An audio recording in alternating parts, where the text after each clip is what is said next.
All right, welcome everybody to today's Seven Figures Club podcast episode. Today we have an amazing guest. We have Dr. Terri Levine, who is the founder of Heartrepreneur and is a business and executive coaching expert. She assists businesses worldwide with business growth, sales, and marketing. She has more than 40 years of business experience, but doesn't look that old at all.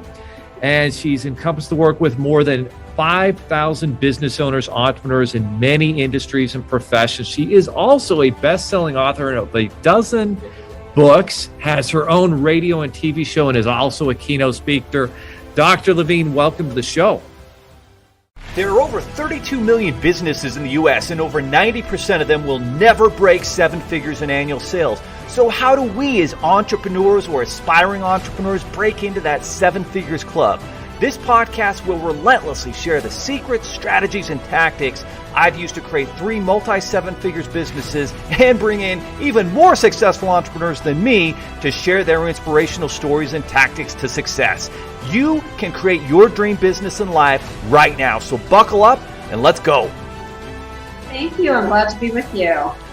So, Dr. Levine, I always like to find out kind of people's backgrounds. And, we have a lot of successful entrepreneurs on this podcast. And the audience always is curious, like, what is your background like? When you were growing up, did you know, yes, I'm going to be an entrepreneur? Did you show some of those signs? Were you out there selling newspapers? What was your background and upbringing like? And how do you think that affected the entrepreneur that you became?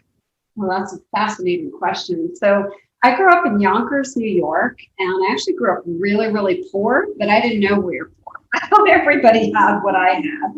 I wanted to be an actress when I was a young girl. I always wanted to be an actress, and I did do acting as part of my journey. However, my father was in sales, and I was a Girl Scout troop member. I sold the most Girl Scout cookies in all of New York State, which is a pretty tall order. And when I was asked, well, how did you do that? I'm like, well, my father just told me, just keep asking. That's what I did. So I think he prepared me a little for the entrepreneurial journey. And the other piece is I wrote a letter to Santa when I was age 7. And it was published in the newspaper. And my teacher said to me, you are going to be an author someday. So I think that a lot of this did start with my childhood. That is a remarkable story, Dr. Levine. So when if you have kids, it sounds like it's a good idea to have them go out there and learn how to sell things. And again, it always baffles me that in school, sales is not widely taught. It's not taught at university. It's not taught in high school. And yet as a young, budding entrepreneur, you're out there knocking doors and selling Girl Scout cookies. And now you are the leader in the state of New York. That's unbelievable. I mean, that had to have been out of couple million plus girls that you led the state. Yeah, and the truth is, this is why it was a great experience. I was really scared. I remember, the first couple of doors I knocked on with my uniform and my cookies, I was really scared. And then when I got a pretty good response, and some people were like, sure, we'll buy cookies. All of a sudden, I got very confident. I was like, oh, everybody's going to buy cookies. And I changed my attitude. I became very conscious of that. Like, I don't feel scared of doing this anymore. And then, yes, people said yes. I think it was the best training I ever had. 100%. And so for a lot of entrepreneurs, especially as they're getting started, they suffer from imposter syndrome and getting that confidence. And obviously, as an expert that you are, how can young entrepreneurs, and it doesn't matter what your age is, if you're a new entrepreneur, we all kind of go through that. How do you get through that and gain that confidence so that you can go out there and sell? Because every new entrepreneur has to sell. We have to sell. And if you are confident in the products or services that you're providing, it's much easier to sell, right? If you don't have confidence in your results that your products and services bring, I always say to people, sell something else, because sell something you truly believe in and that you can get results with. And I never pay attention to a no. This is how I view a no. A no is Leo comes to my house and I say, Leo, do you want some lemonade? And he says, no, thank you. I don't go, oh my gosh, Leo doesn't like me. Leo doesn't like my lemonade. I don't take it personal. Maybe he's not thirsty. Maybe he doesn't like lemonade. Then I recommend that you take sales in just the same way. Somebody says no, big deal. Ask the next person. There's plenty of people that need what you have. And if you're not sharing it, you're being selfish. Amen. So step one, make sure you're a product of your product. If you don't believe in your product and service, how can you ask somebody else to? So that's the first thing you've got to believe. And then step two, the no is all part of the process. Don't let the no bother you. Keep knocking doors. Find a product or service that fits the client. Keep knocking on doors. Exactly. And, no is just a word. It's us as human beings that make a lot of judgment around the word. It's a word. It means nothing. Doesn't hurt you. Didn't insult you. It's a no. Okay. Awesome. No gets me closer to somebody else who wants what I have. So for 40 years, you've been in the entrepreneurial pursuits. Tell us about your first business that you started, maybe outside of school, after school. What was kind of that first business that you launched? You're like, wow, there's something here, and you were hooked and you were going to be an entrepreneur for life. What was that experience like? It's sort of funny when I look back on it. I was babysitting. I don't know if I was 13 or 12 or whatever. And I was sitting with the kids I was babysitting, and they had just gone to bed. And I thought, silly, I'm sitting here for hours while they're sleeping. Nothing ever happens until their parents come home. And I thought, sure, if I could pay somebody else to sit here, I'll take the $15 they're paying me. I'll pay someone $5 or $6 and I'll keep the rest. Ooh. And then I could work with a lot of people. And I started to have this whole vision of it.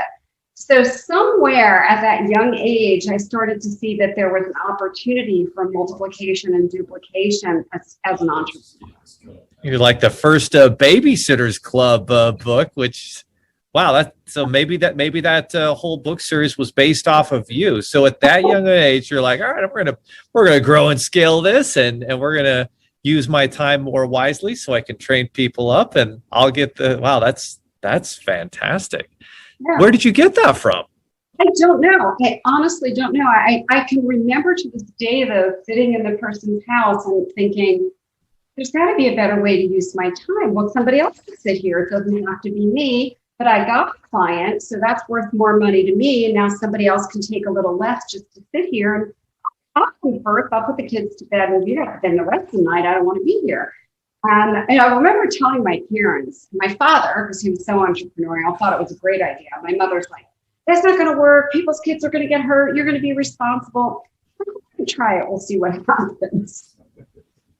Great story. So one of the things that you focus on at Heartrepreneur, and tell us maybe a little bit about how that started, but there's a big focus on getting qualified leads and deals. And that's a big focus of what Heartrepreneur does. But tell us a little bit more about kind of, what your inspiration was for starting Heartrepreneur and what the mission is.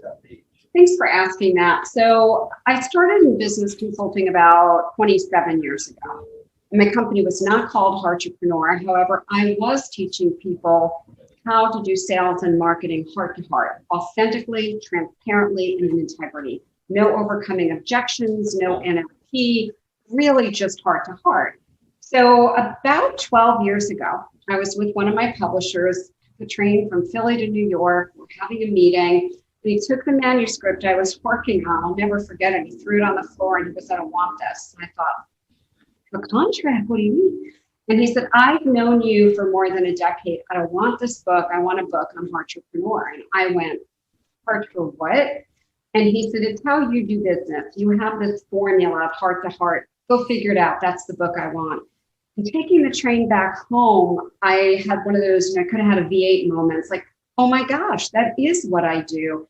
By the time the next day rolled around, I had an attorney. We were trademarking the term Heartrepreneur, branding, logo, change the company name, because what we do is help people get a conveyor belt of qualified prospects and then convert them without traditional selling and then retain them long term. And I think the word Heartrepreneur really fits. We have about 6,000 people in our Facebook group that are all embracing the methodology. So explain, what does this mean, this heart to heart in business consulting? What does it mean? And so you don't have to do traditional sales because of that approach. Why is that? So I want you to think of this term, reverse marketing. Reverse marketing. What most people are doing is they're messaging people, they're advertising, they're just trying to get us to pay attention. And at Heartrepreneur, we do the opposite. We just go in and we create a lot of value. We create a consumer awareness guide, and we create something called a turbocharged webinar. Just those two pieces of content, nothing else. And then we start a Facebook group, and we share our content in the Facebook group with our exact target audience. And don't tell me your audience isn't on Facebook. I hear that all day long. They are. And so we start a Facebook group, and we just drop in massive, massive amounts of help and advice and content, regardless of the industry you're in. And the people in the group raise their hand and say, how do I get your products? How do I get your services? Instead of you asking them. And that's how you do business authentically. I don't let anyone buy from us that we haven't formed some kind of a relationship with. Go watch my webinar, go read my consumer awareness guide, go to my Heartrepreneurs Facebook group. And then if you resonate, then get my products or services. That's the difference. Unbelievable. And so really, it sounds like the focus, and you see this even with multi-billion-dollar businesses where everything that they're pitching and promoting is about them instead of what their customer wants, instead of the problem that it's solving for the client. And so it sounds like what you're doing is presenting, here's the result you want, let me help you go get it. And then you're actually providing that value before actually even trying to sell anything. What is the key to providing that value, and how do you break that down or unpack that, in whatever business that you're in? So you really want to give away your best stuff. And I've said this for years, and a lot of people are like, oh, I don't want to give that away. I'm like, I give away everything. I'm an open book. And at this point, we've had 6,000 plus client family members because I believe in abundance. I don't hold things. I think that's selfish. I give away some of my best content. I just did a Facebook Live in my group, gave away some of my top content. What happens as a result is people still raise their hands and say, okay, but how do I implement it? Oh, that's where a business consultant comes in. So whatever your product or service is, think about, what if I gave you samples? What if you tried it on? I'll tell you where this comes from, Leo. When I was, I think, 16, I worked in Baskin-Robbins ice cream store. And I remember the first day being trained there, the manager gave me a little pink spoon and said, give pink spoons all day long of ice cream. And I go, what if somebody wants to try every flavor? He said, that's great. The more flavors, the better. They never walk out without buying. I thought, yeah, right. I worked there for about 4 months, and he was right. Anybody who tried some flavor of something bought. And I thought, well, that's what I'm going to do in my business. In fact, I have a pink spoon hanging on my wall. I literally just get out pink spoons, and that's what I recommend to all the listeners. What can you give away that is perceived high value for your target audience? And so what is it entrepreneurs and business owners are missing when they're trying to, at the beginning, pitch their high ticket items or their high value items, and they're just confused? Why are people not buying? There's so much value in my high ticket item, but they kind of jump right into that. What is it they need to understand that maybe they're not? Because I've been there, but I've been there, by the way. I can. So the first thing I'll say is it's never about you.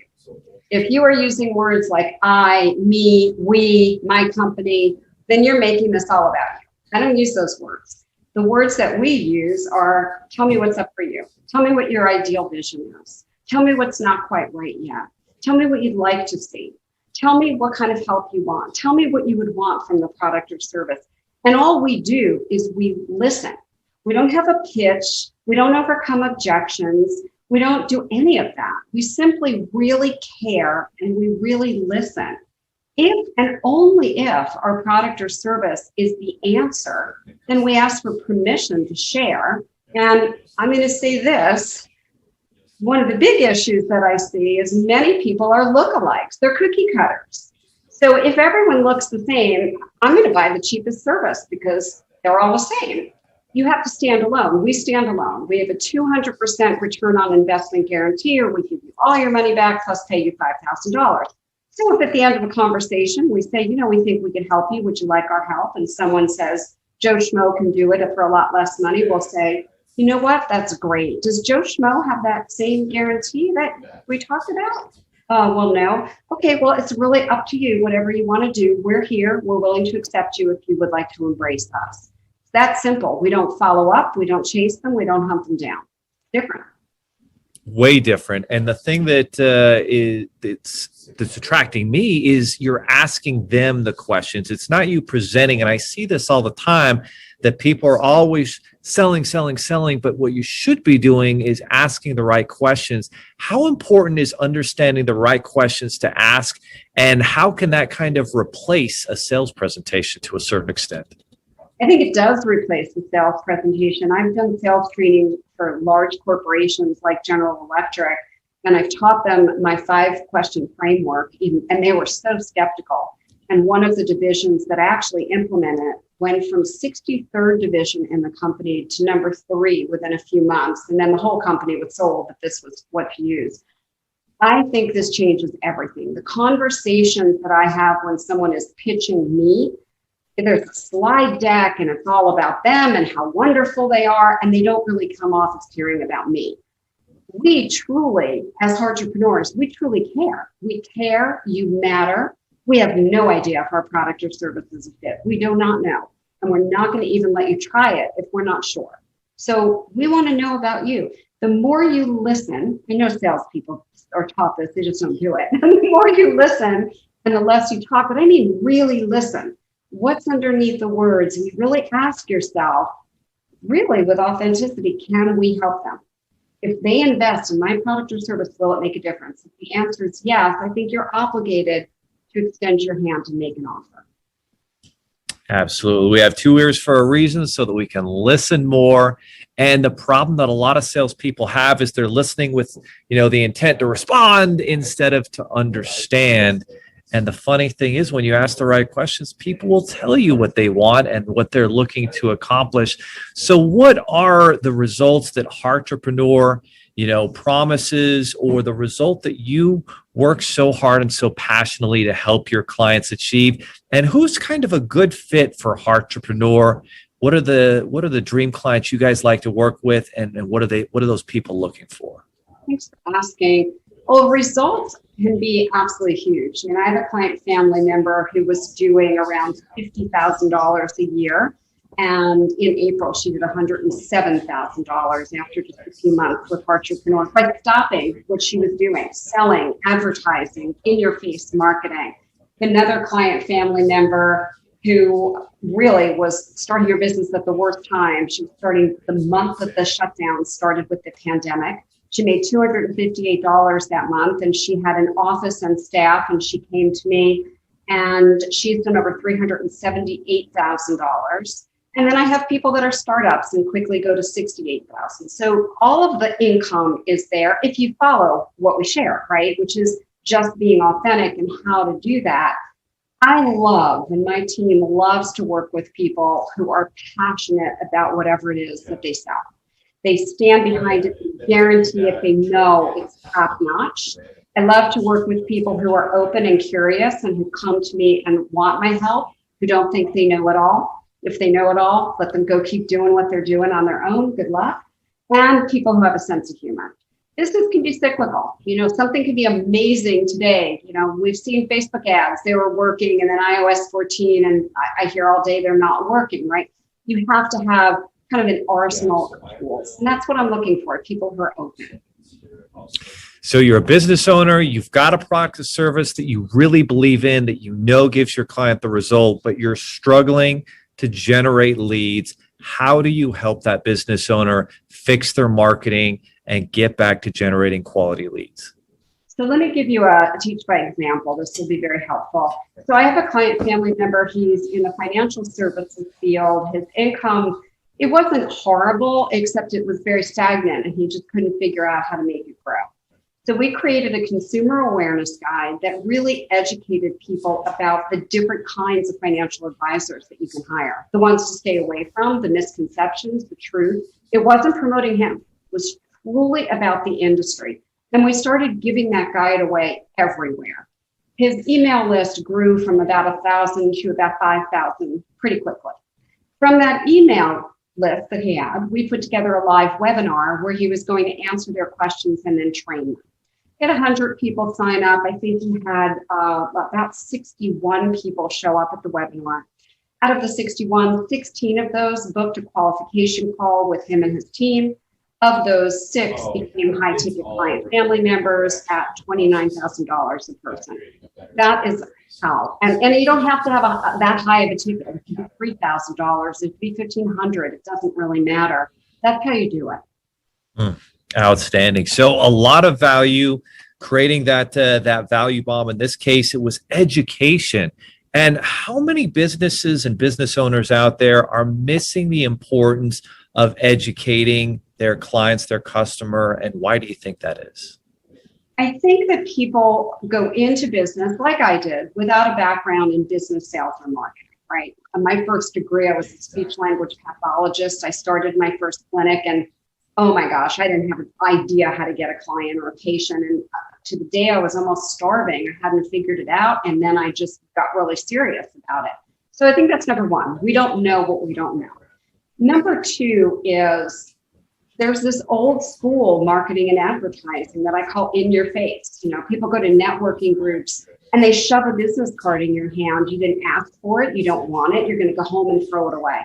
So it's changing your way of thinking and how you do business. And it's taking the focus off of you, your company, and your business, and really standing empathetically in the shoes of the people who need what you have. There are people out there, I really believe this, for everyone's business that are sitting there with a credit card in hand saying, I wish someone would answer my prayers. And I believe it's your responsibility to show up and do that. So the biggest shift, the biggest transformation is the education of taking the focus off of marketing people and starting to help people and offer what you have as a way for them to get whatever it is they're looking for in their business, their life, their relationships, their health, whatever it might be. Outstanding. So as someone who's built a lot of communities, a lot of audiences over the years, what are some of the keys? Because right now we're kind of talking about growing. How do you grow at scale? How do you build that community, that audience, and have a brand like Heartrepreneur that really starts to make a difference and make a big impact because it's growing? So I'm all about scaling. This is my 8th multi-million-dollar business. And in my second business, I figured out scale. My first business, I didn't have a clue. I got lucky. Somebody came in and bought it for a lot of money. I started my second business and I got very smart in my second business. And then I've just taken the formula. I want to put out the difference for people between owning a business and owning a company. Okay. A business is you trading time for money. You never have a way to exit it. You can't pass it on to your kids as a legacy. It's certainly not going to be a dynasty of wealth. A company runs without you. It doesn't need you. You might be the visionary. You might be the face of it. Bill Gates could step away. Steve Jobs stepped away, whether he wanted to or not. And the business is run without you. If the business is your face and your name and you're the brand and you've got to get in it every day and trade time for dollars, you do not have a sustainable, leverageable asset. So from day one, I like to work with a business owner and have them move out of the seat of being the business owner to being the CEO of a company. In fact, I say to people, if someone asks you, what do you do? And they go, I say, I'm a chiropractor, I'm a consultant. I'll say, I'm the CEO of my consulting company. I'm the CEO of my dental organization. And you're like, what? I'm like, right. You have to start sitting in a different chair. You have to start looking at the tasks that you're doing.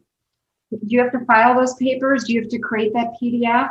Use your brilliance in the areas that aren't. Delegate. Then create a community. And I don't care where you do it, LinkedIn, Facebook, Clubhouse, I really don't care. You need a place where your tribe, so to speak, can come together, hang out, get value from you and your organization. Again, it's a company. If Terri wasn't in there, I've got a whole team of consultants that can be in there. And so you've got to create kind of a way for them to recognize each other and speak to each other. I love being in my community. I did a live today. and they're all tagging each other and talking to each other. Oh, you're a Heartrepreneur, you're a Heartrepreneur. I'm not promoting the brand. My client family members go and promote the brand now. That's what I want for everyone listening. Dr. Levine, one of the key things you talked about there is that engagement, because we can build things, we can have a community and audience, but if we don't have engagement, if there aren't people that are really touched, that are moving, that are implementing what we're teaching, then we don't have the valuable community that we want. So how do you promote and get that engagement, and what is that process like? And is it something daily that you do? Is it weekly? How often do you have to be doing something to get that engagement? So I have a formula for this, and I'm happy to share it. I use one social media platform. I'm very transparent about this. Yes, I'm on other platforms. It's not me. I tell people up front, my team navigates all the other platforms. I pick one. Facebook is my platform of choice. So on Facebook, I literally set a timer for 20 minutes a day, Monday through Friday, 20 minutes, because like when I do a Google search, Facebook can suck me in, okay? I also use newsfeed killer, so I don't see everybody's newsfeed of who wants to give a cat away and all that stuff. I'm very intentional. I speak pretty much in 2 other people's communities, and I go into their groups and I see if I can create any content, value, comment on a post, help someone. So I go in quickly to 2 groups. Can I help? The rest of the time is spent in my own group. I am tagging people, I'm answering questions, I'm asking questions, I'm posting content, I'm giving away value, I'm doing a Facebook Live, which may go to 30 minutes. And so by doing that, I'm also encouraging my members to invite other members because the group has traction. And I'm going to give you a little secret here, Leah. In order to get your groups going in the beginning, people ask me all the time, like, I have a group, nobody's talking. Go ask 5 or 6 people that know you, like you, and trust you. Go ask them to just go into the group every single day and start to drop a comment or 2. Facebook sees that a group's getting comments, and Facebook starts to put that group in front of people. And that's how you grow a Facebook group. You don't need to do ads or anything like that. Brilliant. And Dr. Levine, compared to all the other apps out there and platforms that you can use, why do you believe the Facebook group is the most powerful? Because I definitely believe that. I've seen it in action in the last couple of months, but tell me, what your belief is with that. So regardless of what you think about Facebook, like it, hate it, love-hate relationship, Facebook is the giant player, whether you like it or not, right? They own Instagram, they own WhatsApp, they're trying to buy 2 other platforms. They may start a 3rd one, who knows? People spend an average of 30 minutes a day, 7 days a week on Facebook. On the other platforms, they spend an average of 3 minutes a day. Uh-oh, ding, ding, ding, everybody. If you're listening, you might want to pause and replay that. I want to be where people's eyeballs are. You want to interrupt people and get their attention. I'm not going to want to sit in a closed room talking to myself. I want to sit where I have eyeballs. That's Facebook. And so you may like Twitter, you may like LinkedIn, whatever. That's all great. Go use those if they're working for you. I'm just going to tell you that the bulk of people, regardless of what they say, are still on Facebook. The platform works.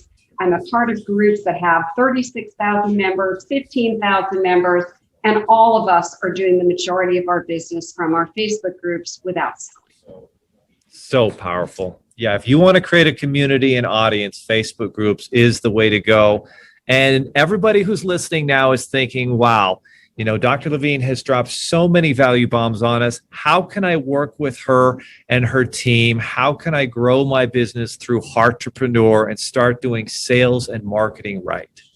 So I'll give you 2 actions. I put together a masterclass. It is completely free. And it is on TL, like Terri Levine, tlwebinar.com. And when you go there, get a notebook or have a Word doc open, because there is a massive amount of free training there that gives you my process for creating a conveyor belt of qualified prospects. And then the second thing is I do recommend that you jump into our Facebook group, Heartrepreneurs with Terri Levine, and just model how is that community working. And if you like what you see and you're interested, let me know. Be happy to set up an appointment with my team just to see if we can help you overcome your biggest challenge. All right, everybody. So that was tlwebinar.com. T as in Terry, L as in Levine, webinar.com. And she teaches you how to create a conveyor belt of qualified leads itching to pay you what you're worth without spending a dime on marketing or advertising. So that's an amazing workshop you're going to want to check out. And then the Facebook group, tell me the name of that one again. Hartrepreneurs with an F, Hartrepreneurs with Terri Levine. Okay, Heartrepreneurs with Terri Levine. And it's the group, guys. So, and it has a heart there, so you can't miss it. Surprise. And there's a ton of value in the group. So I do advise as soon as you get into the group, go right to the files section. There's lots of freebies, done for you resources, tools, tips, checklists, templates, all there for you. And you'll see how we give away value just the way I've been telling you. Outstanding. It looks like, oh, wow. Yeah, it looks like I'm going to join the group right now. So join the group and ask not what the group can do for you, but what you can do for the group. And then you'll start getting the right ideology to serve your clients. Brilliant. That's it, Leo. All right. Well, Terri, the last word is with you. Thank you so much for being a guest and sharing such amazing stories and value with our community audience. I'm sure a lot of people want to replay this because there's that type of value in it. But what's the last word after understanding all this that people should do right now? Right now, the biggest thing that you can do is get really excited about listening. Not talking anymore, listening. Really finding out, what does my audience want? What's the result they want? What's the object they want? Maybe you have not been presenting them with what they want. Start listening, start asking questions. Amen. Well, thank you so much, Dr. Terri Levine, for being on and being an amazing guest. Guys, again, it's hartrepreneur.com. It's tlwebinar.com is the workshop. And then it's Heartrepreneurs by Terri Levine is the Facebook group. Is that right? With Terri Levine. Heartrepreneurs with Terri Levine on Facebook. Join the group because that's where you can learn. You can kind of sit back there and just learn from her and all the amazing people in that group how to respond, how to bring value. And that's how we learn. We ask the right questions. Are you looking for more seven-figure secrets, content, or even how you can launch your own recession-proof business? Then check out sevenfigures.com. That's the digit 7, FIGURES.com, where we share more videos, stories, strategies, funding solutions, entrepreneurial education, and even the secret business type that's recession-proof. Thank you for listening, and if you're finding value in our podcast, please give us a 5-star and invite others to join the club.